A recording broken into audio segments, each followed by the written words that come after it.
Aleluia, boa noite, graça e paz, que bom estar aqui com você. Desejo que essa noite já esteja sendo uma noite de bênção na sua vida, né? Que tempo maravilhoso. Obrigado, Tiago e Ju, pastor Tiago e Juliana, pelo convite de estar aqui, matando um pouquinho da saudade da nossa igreja, né? Vendo os irmãos, que tempo maravilhoso. Tivemos com Bisoco e Cíntia aqui também, que bom chegar também no momento da palavra onde Deus vai tocar os nossos corações. Não sei se você está pronto aí e nem sei quais são as expectativas que você está cultivando, né? Eu estava ouvindo uma ministração essa semana e um pastor, ele comentava assim, ele dizia, gente, não fica querendo que a vida volte ao normal. E eu não sei se esse é o teu pensamento, meu Deus, eu queria que a vida voltasse ao normal, porque, na verdade, há 3 meses atrás, a maioria das pessoas estava reclamando da vida que tinha. Né? Então, não fica querendo que as coisas voltem ao normal, fica querendo que elas fiquem melhor, fica querendo que você avance mais, fica querendo que você cresça mais, porque Deus, Ele tem capacidade, Ele é poderoso para fazer muito mais, queridos, do que tudo aquilo que pedimos ou pensamos. E nós somos o povo da fé. Olha só, a fé é a certeza das coisas que nós esperamos. E eu quero te perguntar, o que é que você está esperando para o seu futuro? Tenha certeza, meu querido, que o seu futuro vai ser ainda melhor. Nós não vamos voltar para aquela vida que nós tínhamos 3 meses atrás. Nós vamos avançar, porque a vereda do justo, ele é como a luz da aurora, vai brilhando mais e mais, até ser dia perfeito. E eu creio que desejo que você esteja com seu coração aberto nesse momento, para que possamos compartilhar um pouco da palavra que Deus depositou no nosso coração, para que isso nos ajude a fazer as escolhas certas, para que quando as coisas elas comecem a retornar, não é, ao seu fluxo comum, nós estejamos cada vez melhores. Né? Hoje a gente vai ter uma jornada dinâmica. A gente vai ter um tempo aqui e para aproveitar melhor o nosso tempo, eu gostaria que você pegasse aí o seu, pega a tua Bíblia, pega o teu caderno, pega o teu lápis, a gente vai passar um pouco rápido por algumas escrituras, né? Se você anota no celular, no tablet, pega também, fica atento aí ao chat, eu vou precisar da sua concentração, da sua atenção e da sua participação. Então se você está pronto, digita aí agora, eu estou pronto, bota um legal aí, eu estou pronto, bota uma mãozinha para a gente começar aquilo que Deus tem para nós nessa noite. E eu quero te convidar a abrir a tua Bíblia no Salmo 128, para que nós possamos ler juntos, né? A gente teve aqui a participação de Bisoco, Cíntia, Paula, Débora, família que amamos, né? Estamos no mês da família, hoje pela manhã tivemos um culto maravilhoso, né? E vamos falar e entender um pouco mais daquilo que a Bíblia nos orienta para a nossa família, mas não restringe essa abordagem somente para a família. É importante que nós tenhamos clareza aqui também que Deus quer que cada um de nós, como pessoa, estejamos cada vez melhores. Você já chegou aí? Quero que você leia comigo. Sabe, queridos, esse tipo de culto online, ele pode ter sim a tua participação. Não é porque a gente não está na igreja que você pode ficar aí no sofá, né, fazendo outra coisa. Não, pega a Bíblia e vamos abrir junto e vamos ler aqui o que é que Deus diz para nós. O Salmo 128 nos diz, como é feliz aquele que teme o Senhor e anda em seus caminhos. Você desfrutará do fruto do seu trabalho, será feliz e próspero. Eu estou lendo na nova versão transformadora, versão maravilhosa. Você será feliz e desfrutará o fruto do seu trabalho, será feliz e próspero. A sua esposa será como videira frutífera que floresce em seu lar. Seus filhos serão como brotos de oliveiras ao redor da mesa. Esta é a bênção do Senhor para aquele que o teme. Olha que texto maravilhoso da palavra para nos trazer convicções, reforçar em nós as convicções a respeito de quem Deus é, a respeito de quem nós somos, a respeito daquilo que Deus tem para nós. Sabe, queridos, não é porque estamos passando por uma fase turbulenta que Deus mudou. Não, Deus continua no seu trono, Deus continua sendo o mesmo e essa palavra ela não passou. A palavra de Deus ela está dizendo como é feliz aquele que teme ao Senhor. E eu quero pensar um pouquinho com você, dissecar rapidamente aqui esse versículo, lembrando sempre dessa aplicação na sua vida pessoal, para que você possa ser alguém mais firme, mais forte, mais maduro, para que você possa crescer, né, para que quando essa situação passar, você esteja alguém melhor. Mas precisamos pensar que, na verdade, esse salmo aqui, ele está falando de um contexto também de família. E ele diz, como é feliz aquele que teme ao Senhor e anda em seus caminhos. você, essa pessoa que teme ao Senhor, desfrutará do fruto do seu trabalho. E queridos, esse salmo aqui, ele está mostrando alguns resultados, né, que podem chegar para a nossa vida. Eu não sei se você percebeu, mas ele está mostrando algumas realidades acerca das quais nós podemos desfrutar, coisas que nós podemos vivenciar, provisões de Deus que nós podemos desfrutar. A Bíblia está dizendo que você desfrutará do fruto do seu trabalho. E eu fiquei pensando um pouco hoje, meditando sobre essas coisas. Eu tenho pensado nos últimos dias, Deus tem falado um pouco comigo a respeito de algumas coisas que eu tenho meditado na palavra. Mas hoje eu passei o dia inteiro pensando, amadurecendo, organizando as ideias, imaginando como nós poderíamos conversar da melhor maneira possível. E queridos, se nós desfrutaremos do fruto do nosso trabalho, é porque antes de ter fruto, tem trabalho. Você já pensou sobre isso? Porque está todo mundo dizendo aí, não, porque não vai ter trabalho, não, porque fulano está sendo demitido, não, porque a empresa fechou. Queridos, a nossa fonte é o Senhor, é dele que vem a nossa dependência, é dele que vem a nossa suficiência. Então fica tranquilo, porque temendo ao Senhor e andando nos seus caminhos, você terá o fruto e terá o trabalho. Eu quero que você coloque aí no chat aí, eu sou grato a Deus pelo meu trabalho. E se você está em busca de trabalho, coloca aí também, declarando em fé, o meu trabalho está chegando. Além do trabalho, esse salmo nos garante que nós teremos a frutificação do nosso trabalho. Não vai ser um trabalho qualquer, não vai ser um trabalho para dar dor de cabeça, não vai ser um trabalho para te deixar mais triste, mas vai ser um trabalho para te fazer crescer, para te fazer avançar, para te fazer frutificar, porque é essa a vontade de Deus ao teu respeito. O Salmo continua dizendo, e diz que nós seremos felizes e prósperos. Oh, aleluia, que palavra maravilhosa. Eu sou feliz e próspero, com quarentena, sem quarentena, com coronavírus, sem coronavírus, né? Porque a minha dependência não está no coronavírus, não está naquilo que a política pode proporcionar para mim. A minha fonte, ela está no Senhor. E eu sou feliz e próspero. Nós somos felizes e prósperos. A palavra diz que existe felicidade na nossa casa e diz que existe prosperidade na nossa casa. E aí ela chega no verso 3 aqui, falando sobre um pouco a família, e eu quero que você pense um pouquinho sobre essas informações, porque a Bíblia está dizendo que a sua esposa será como uma videira frutífera. Oh, aleluia, isso aí é com você, viu, Raquel? Que floresce em seu lar. Os seus filhos serão como brotos de oliveiras ao redor da mesa.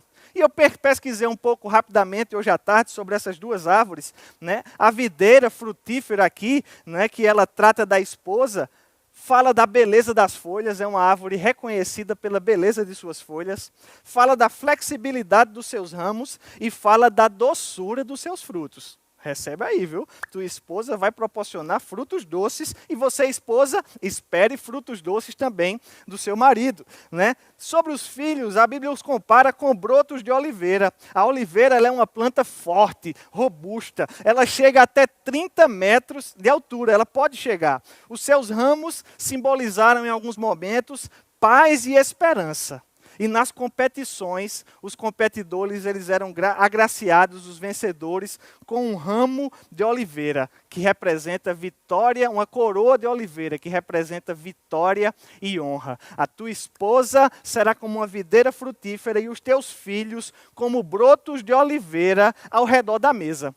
Olha só, queridos, que coisa interessante. Se os filhos vão estar ao redor da mesa, é porque tem mesa. Eles não iam estar na mesa se a mesa não tivesse alimento. Então tem mesa, tem alimento, tem provisão. E se tem mesa é porque tem casa. Olha o que Deus está proporcionando para você. Deus, Ele cuida de nós de todas as maneiras. Coloca aí, Deus cuida de mim, porque Deus Ele está cuidando de você o tempo inteiro.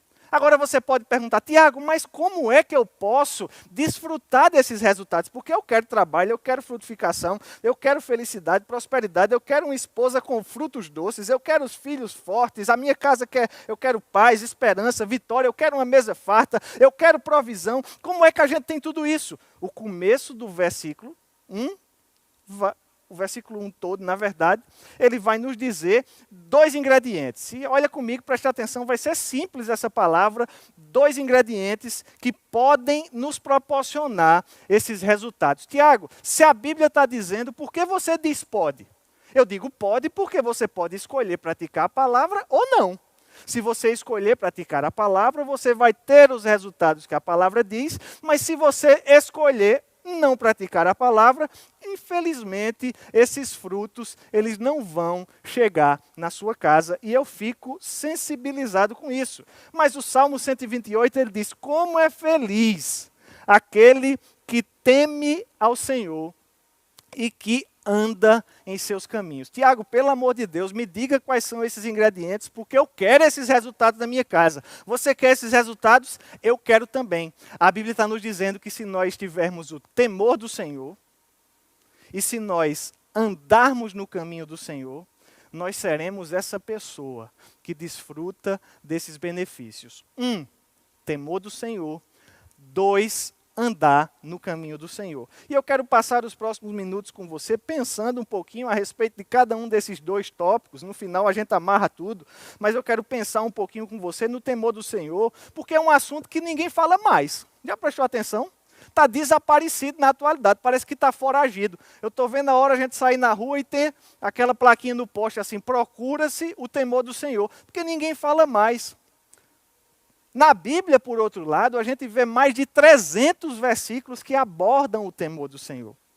E eu quero caracterizar aqui com você o que é o temor do Senhor, né? Porque existe uma compreensão um pouco equivocada sobre isso, que muitas vezes talvez tenha nos levado a nos afastar desse assunto. Mas eu quero começar por você, com você, essa definição pelo dicionário, que é quem nos ajuda a entender o que é que as coisas significam, mas eu quero voltar depois para a Bíblia, para que a gente possa entender as palavras que foram usadas aqui. Definição de temor. Né? Temor do Senhor é temor, ter temor a Deus. Então, Deus a gente sabe quem é, vamos nos concentrar no temor. Temor vem do latim timor, né? Que significa falta de tranquilidade ou sensação de ameaça. Já não é nossa realidade. Né? Quando você vai no dicionário, você vai ver lá, temor, falta de tranquilidade ou sensação de ameaça. Não é nosso caso, porque a gente sabe que Deus cuida de nós. Nós sabemos que Deus é bom, nós conhecemos quem Deus é. Então nós não temos motivos para ter falta de tranquilidade. Pelo contrário, a palavra ela nos orienta a gozarmos da paz que Deus derrama sobre nós e que excede até a nossa capacidade de pensar. A paz que excede o entendimento. Então não tem nada a ver com falta de tranquilidade. Vamos passar para a próxima definição? Temor é sentimento de profundo respeito e admiração. Opa, acho que está falando com a gente aí. Sentimento de profundo respeito e admiração. Honra, reverência, estar maravilhado. Aquela hora que você fica meio boquiaberto assim, ó, sem saber exatamente o que está acontecendo, maravilhado, pronto. É um certo temor do Senhor nesse sentido. Existe ainda uma terceira definição de temor, que seria conectada com medo ou receio, irracional ou fundamentado, porque às vezes existe um medo, né, de coisas que nem existem, é um medo irracional, mas outros medos, eles acabam sendo de coisas concretas, e no medo, queridos, existe também um componente interessante. Eu sei que muitas vezes a gente quer colocar de fora, jogar para fora, né, porque a gente até entende que o perfeito amor lança fora todo medo, e isso é verdade, é a palavra que nos ensina assim, mas o medo, ele também envolve um certo senso de preservação. Como assim, Tiago? Você não vai ficar andando, né, de patins na beira de um abismo. Porque você fica ali, né, com aquela, se cair, acabou, né? Então, a preservação da sua vida, o senso de preservar alguma coisa que para você é preciosa, que nesse caso, do exemplo, é a vida, afasta você de cometer algumas coisas. E eu acredito, queridos, que essas definições se aplicam bem direitinho àquilo que nós entendemos como temor. Porque no nosso relacionamento com Deus, existe, com certeza, esse componente de profundo respeito, de admiração, de honra, de reverência, de estar maravilhado. E você pergunta, Tiago, mas por que foi que você falou no começo que o temor de Deus parece que está foragido? Né? Porque a gente vive no meio de uma sociedade irreverente.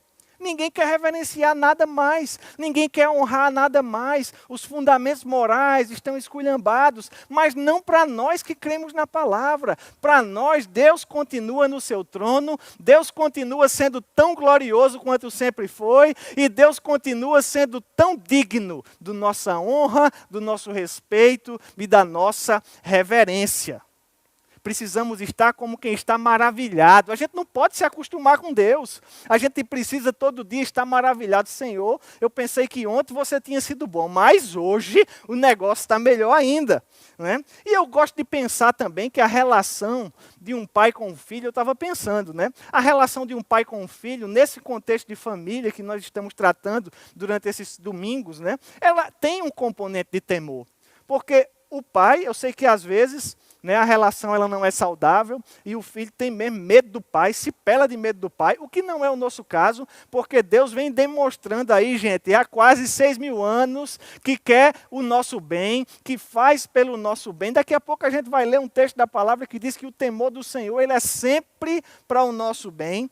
Né? Então, quando nós conhecemos o nosso pai, nós não precisamos ter medo com ele, ter medo dele.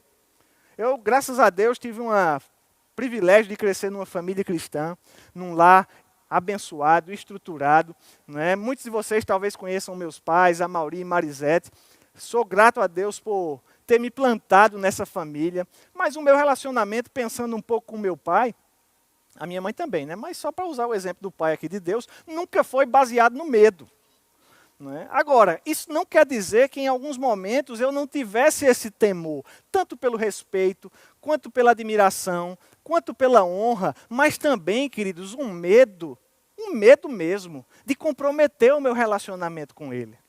Um medo de acabar jogando fora algo que eu considerava precioso. Um medo de não corresponder a tantas iniciativas de bondade, de investimento ao longo da vida. Né? Muitas vezes, durante a minha adolescência, durante a minha juventude, né? Durante toda a vida de forma geral, algumas oportunidades chegam para a gente fazer certas coisas, e algumas vezes eu ficava pensando comigo mesmo, mas eu não posso fazer isso. Porque eu não posso desagradar meu pai desse jeito, eu não posso decepcionar minha família dessa maneira. E esse temor, queridos, me salvou em muitas ocasiões. É esse tipo de sentimento que a Bíblia está falando, de nós considerarmos o que temos com Deus, o nosso relacionamento tão precioso que a gente não quer comprometer, que a gente não quer jogar fora. Nós vemos aqui que a definição do dicionário de temor, ela fala sobre esse componente de profundo respeito e admiração. Ela fala também sobre esse medo ou receio de comprometer, de preservar, de manter algo que é caro, que é precioso, que foi conquistado. Agora, como o próprio Carrombé acabou de comentar aí, né, a Bíblia ela vai trazendo outras definições de temor. Conforme a Bíblia diz lá em Provérbios 9:10, o temor do Senhor é o princípio da sabedoria. Olha que versículo interessante, queridos, da palavra. O temor do Senhor é o princípio da sabedoria. Jó 28:28 diz que o temor do Senhor é a verdadeira sabedoria. Olha que coisa maravilhosa. E eu não sei se você entendeu, mas a Bíblia está dizendo que quem quer sabedoria começa pelo temor, porque o princípio é o começo de alguma coisa. E eu não sei se você deseja sabedoria, mas se você deseja, o caminho para se tornar sábio é temer a Deus, é o temor do Senhor. E se você quer sabedoria, querido, digita aí no chat agora mesmo. Eu quero sabedoria. Manda sabedoria, Pai. Recebo tua sabedoria, Pai. Manda sabedoria para mim. Coloca aí, vai colocando a tua confissão de fé em forma de teclado nesse momento, né? Aí no chat, vai digitando no teu celular aí. Eu quero sabedoria. Agora, existem outras definições também para o temor do Senhor na palavra. E eu quero ler com você Provérbios 8:13, quando a Bíblia diz que o temor do Senhor consiste, vai colocar aí na tela, Provérbios 8:13, o temor do Senhor consiste em aborrecer o mal. A Nova Versão Transformadora, ela fala sobre odiar o mal. E sabe, queridos, às vezes a gente nunca pensa sobre esse lado de detestar alguma coisa ou de odiar o mal, porque a gente pensa, mas eu sou do amor, Deus é amor, né? Exatamente, mas quem ama fala a verdade. Mas é porque a minha verdade. Não, queridos, não tem esse negócio de minha verdade, não. A verdade é essa aqui, ó, a minha, a sua, a de qualquer pessoa. A nós que somos cristãos, nós temos um fundamento moral sólido. E esse fundamento é a palavra de Deus. A gente não pode entrar nessa onda do mundo aí, não. De que pode tudo, de que todo mundo está certo, de que ninguém está errado, porque o meu certo é diferente do seu certo, a minha verdade é diferente da sua verdade. Não, não tem isso não, gente. A verdade é essa aqui, ó. O certo é esse aqui. E o que a palavra diz que é certo, eu me apego. Mas o que ela diz que é errado, eu aborreço. Ai, Tiago, mas eu acho que é tão forte odiar o mal. Pois é, mas é o que a Bíblia está dizendo. Lá em Romanos 12, 9, diz, apegai-vos ao bem, detestando o mal. Olha só, detestando o mal. Se você detesta o mal, querido, coloca aí, eu detesto o mal. Né? Porque nós precisamos acolher aquilo que a palavra diz que são os nossos princípios. Existe um certo e existe um errado.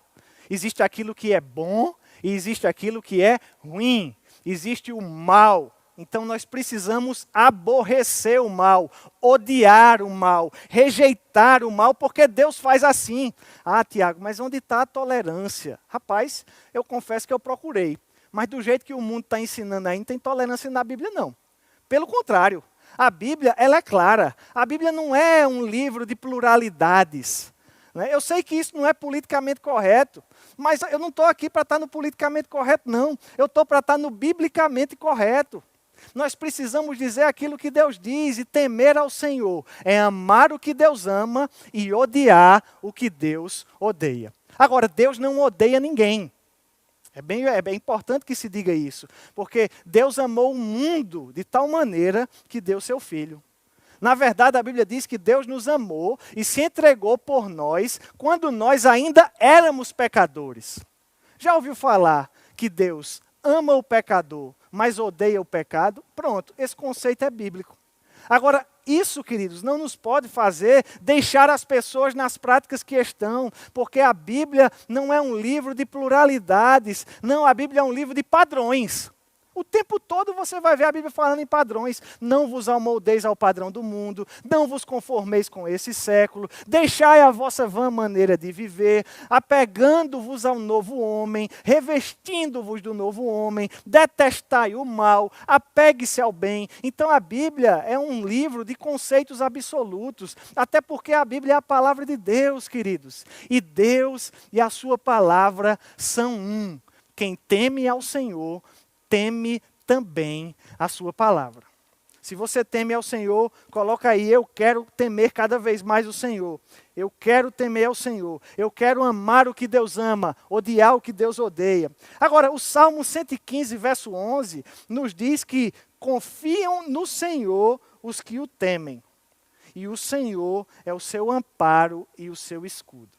Ou seja, quem teme ao Senhor, confia também no Senhor. Nós podemos ver também lá em Provérbios capítulo 3, versos 5, 6 e 7, a Bíblia diz, confia no Senhor de todo o teu coração e não te estribes no teu próprio entendimento.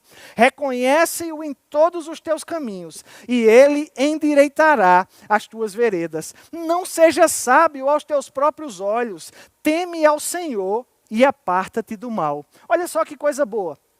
A Bíblia nos disse agora há pouco que o temor do Senhor é o princípio da sabedoria. E aqui em Provérbios, o livro da sabedoria, Salomão está nos dizendo, olha, não seja sábio aos seus próprios olhos, não. Não fique com seus próprios conceitos, com a sua própria forma de pensar. Abraça a forma de Deus das coisas. Teme ao Senhor e aparta-te do mal. Mais uma vez, nos afastar do mal.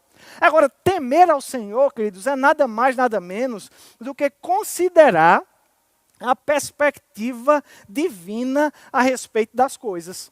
E eu te pergunto, qual é a perspectiva divina? É a Bíblia, queridos. A Bíblia é a perspectiva divina. E se você ama a palavra de Deus, coloca aí no chat agora, eu amo a minha Bíblia.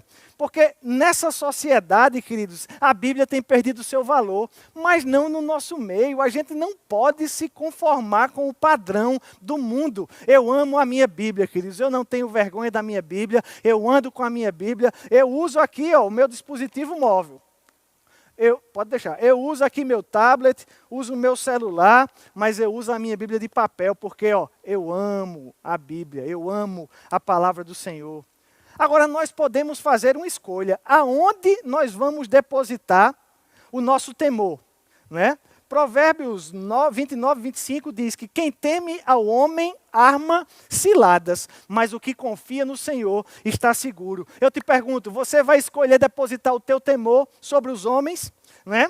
A Bíblia diz em Salmo 112, verso 4, a luz brilha na escuridão para o justo. Ele é compassivo e misericordioso. Olha só, quando as coisas estão escuras, para você a luz vai brilhar. No verso 7 diz, ele não teme mais notícias, pois confia plenamente no cuidado do Senhor.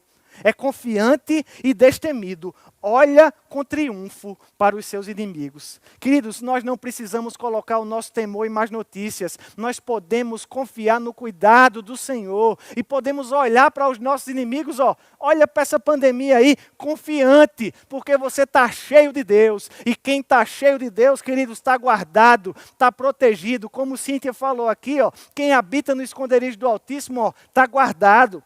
Agora o Salmo 34, verso 9 diz, temei ao Senhor, vós os seus santos, pois nada falta aos que o temem. Deuteronômio 6, 24 diz, o Senhor nos ordenou que cumpríssemos os seus estatutos e temêssemos o Senhor nosso Deus, para o nosso perpétuo bem, para nos guardar em vida, como tem feito até hoje. Você pode depositar o seu temor nos homens, você pode depositar o seu temor nas más notícias, mas você pode também depositar o seu temor no Senhor. Coloca, eu escolho depositar o meu temor no Senhor. Agora, o temor do Senhor foi o primeiro dos pontos que nós vimos o Salmo 128 tratar. Não é? Como é feliz aquele que teme ao Senhor e anda em seus caminhos. E queridos, quando eu pensava um pouco a respeito do que a palavra diz sobre andar nos caminhos do Senhor, eu me lembrei de Josué, capítulo 1, versos 7, 8 e 9, e eu quero ler com você aí na tela, porque para Josué chegou essa proposta de andar nos caminhos do Senhor. Moisés, ele trouxe para Josué essa orientação, Josué ficou meio com medo ali, porque, queridos, para andar no caminho do Senhor, hoje, a gente precisa ter força e coragem. Às vezes não é uma coisa tão simples não, porque a sociedade toda quer nos mostrar que a gente está errado, quer nos mostrar que essa Bíblia não tem valor, quer nos mostrar que o que sai no noticiário é mais importante do que o que Deus diz a respeito das coisas. É preciso força e coragem para contrariar essa corrente predominante do mundo que quer nos arrastar. Mas, queridos, força e coragem não falta. Porque Deus disse em Josué capítulo 1, verso 7, tão somente ser forte e muito corajoso, para teres o cuidado de fazer segundo toda a lei que meu servo Moisés te ordenou. Dela não te desvies, nem para a direita, nem para a esquerda, para que sejas bem-sucedido por onde quer que andares. Não cesses de falar desse livro da lei, antes medita nele dia e noite, para que tenhas o cuidado de falar sobre tudo quanto nele está escrito. Então farás prosperar o teu caminho, e serás bem-sucedido por onde quer que andares. Não te mandei eu ser forte e corajoso, não temas nem te espantes, eu sou o Senhor teu Deus, estou contigo por onde quer que andares. Oh, aleluia, que coisa maravilhosa, querido, saber que Deus está conosco, saber que Ele nos enche de coragem, saber que Ele nos enche de força, para quê? Para praticar a palavra. Porque se você observar direitinho, Josué, ele está nos ensinando, Moisés aqui falando, no livro de Josué, ele está nos ensinando um processo prático aqui, de meditar, falar e fazer. Olha só o que diz o verso 8. Não cesses de falar desse livro da lei, antes medita nele de dia e de noite, para que tenhas o cuidado de fazer, segundo tudo quanto nele está escrito. Coloca aí, meditar, falar e fazer. Esses são os passos, queridos, que nós precisamos adotar para estar percorrendo, andando nesse caminho do Senhor. Eu lembro que o pastor Bud, ele falava sobre esse verso aqui, e ele falava sobre a meditação como sendo, comparando com os animais ruminantes, né? Você vê a vaca, ela come um capinzinho aqui, né? Daqui a pouco ela sai, aí senta no outro canto lá, na sombra, e aí daqui a pouco ela está mastigando de novo. Mastigando o quê? Aquele mesmo capim que ela botou para dentro, porque o estômago dos ruminantes, ele tem vários compartimentos. Agora, se eu medito na palavra de manhã e de noite, isso quer dizer que eu vou ter alimento para ficar ruminando o dia todinho. Eu confesso que esse exemplo do pastor Bud, embora ilustrativo, ele era um pouquinho, eu não gostava muito dele não, sabe? Aí eu fiquei pensando em como, né? Pensando, porque alguns textos da palavra, eles não desgrudam de você. E aí quando o irmão Mari Blackwelder esteve aqui no ano passado, na verdade foi em 2018, se eu não me engano, na conferência de ministros do Nordeste aqui, ele trouxe um exemplo que me ajudou demais a compreender isso aqui. Talvez você já tenha me visto falar sobre ele. Ele comparou a meditação da palavra àquele saquinho de chá que a gente bota dentro da caneca fervente. Você bota um pouquinho de chá, mas se você der só uma mergulhada e tirar, nem vai ter gosto de chá, nem vai ter cheiro de chá, né? Nem vai ter cor de chá.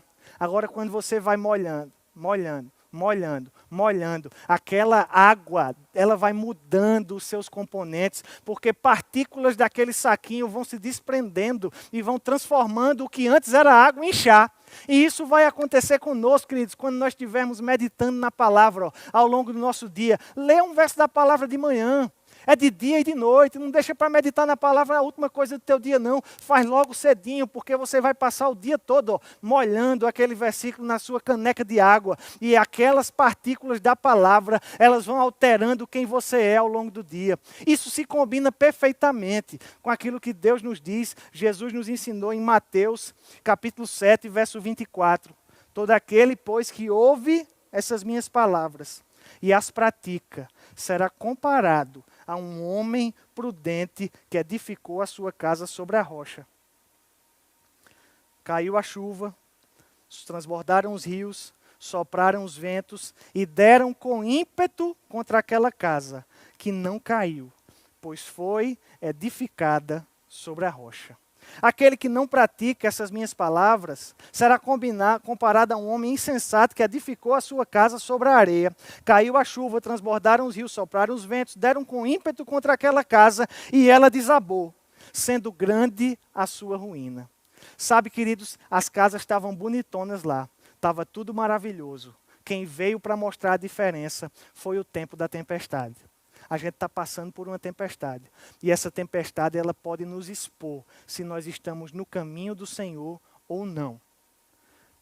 Lá em Josué, a Bíblia fala sobre meditar, falar e praticar. Aqui em Mateus, Jesus fala sobre ouvir e praticar. Que você possa ser um praticante dessa palavra. Eu quero ler para você o Salmo 128. Como é feliz aquele que teme ao Senhor. Anda em seus caminhos, desfrutará do fruto do seu trabalho, será feliz e próspero, sua esposa como uma videira frutífera que cresce em seu lar.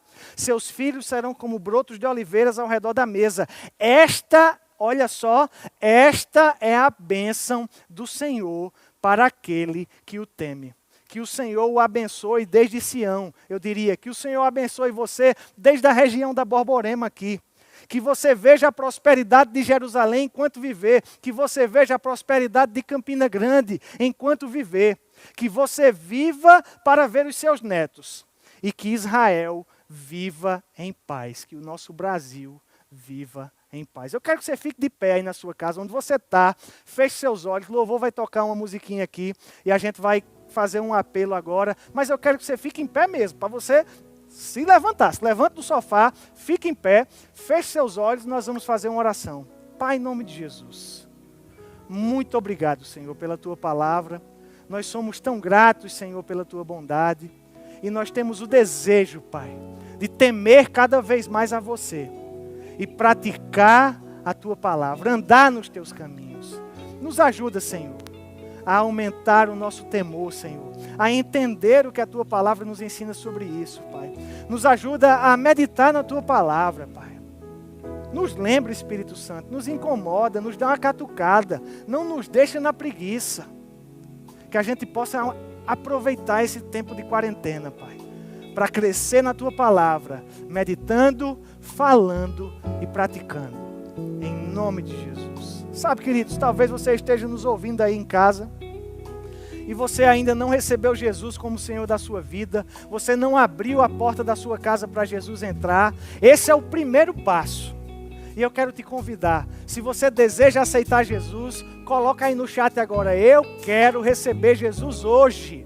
Coloca agora, não deixa para depois, não se intimida, não fique encabulado, coloca, eu quero receber Jesus, eu recebo essa palavra. Talvez você esteja precisando de cura nesse momento, e eu quero te convidar, coloca o lugar onde você está precisando receber um toque da mão do Senhor para a manifestação da tua cura. Se você está com a sua família, que o pai possa impor as mãos sobre os filhos, que o pai possa impor as mãos sobre a esposa sobre o pai, sobre os filhos. Coloca a mão agora aí, porque nós vamos liberar uma palavra de cura, e você vai ser alcançado. Recebe a tua cura nesse momento, em nome de Jesus. Amém. Que Deus os abençoe na prática dessa palavra.